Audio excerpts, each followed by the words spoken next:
So I'd like to hear from you. Where do you see education going as it relates to this digital revolution that we've been experiencing for the last 10 years? So I think, and perhaps in part due to MTV, we're having shorter attention spans, and there's also this increasing wealth of information. And so I think to some extent we are valuing the time we spend on things more and more.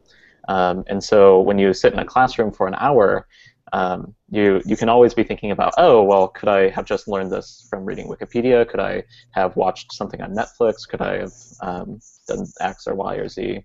And so I think there's a greater emphasis and a onus on universities, but also at the high school and middle school and elementary level to really capture the passions of the students there.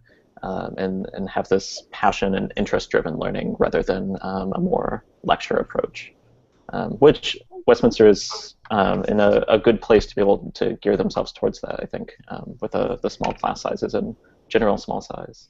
Yeah, the question I ask myself designing any class is why should they, what is the value I'm adding? If it can be something that I push them towards and they can teach it to themselves, definitely do that in those places. Sugata Mitra, that entire idea of you give students resources and a burning question and they'll teach themselves, and how much do you have to lead them or guide them, and how important is that? A couple of things about educational disruption that just immediately come to my mind. One is what you said about failure and it being accepted, and your understanding that out of failure is born success. And in the same way in a classroom, why does every student have to pitch every project at the end of the semester as, and this is how it was a fantastic happy ending? Well, some of them aren't. And I do try to open the classroom up to this idea of, we spent this entire semester, wrote this amazing business plan, and this and this and this was wonderful, and then 3 days before we presented this, we were hit by something we had not paid attention to in the environment. That is, to me, the absolutely wonderful learning moment, and maybe it's safer to experience it in school than outside, and that will stay with you, and that will stay with your peers.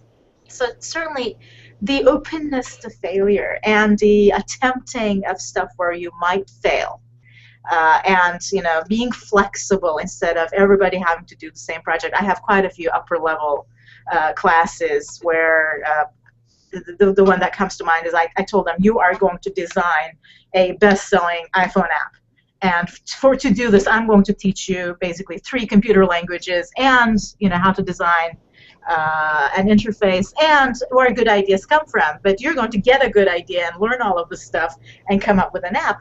And if it was a class of 8, my classes tend to dwindle like that towards the end. But out of 8, there came 2 great apps. There came 3 good dynamic web pages of people saying, okay, this app thing is getting too complicated, but I've learned how to do it at least on the web, so let me concentrate on the idea. There came a couple of people saying, I'm just not getting good ideas, but I took somebody else's idea. Hey, I wrote it a different way. So everybody kind of custom designing, and this has to happen in education. You cannot just keep assembly lining these students when they come in with such different skill sets and such different ambitions and passions, and then say you're all going to be the same. But then as you customize, how do you scale up? How do you not be super, super expensive? And the answer to that also lies probably through technology.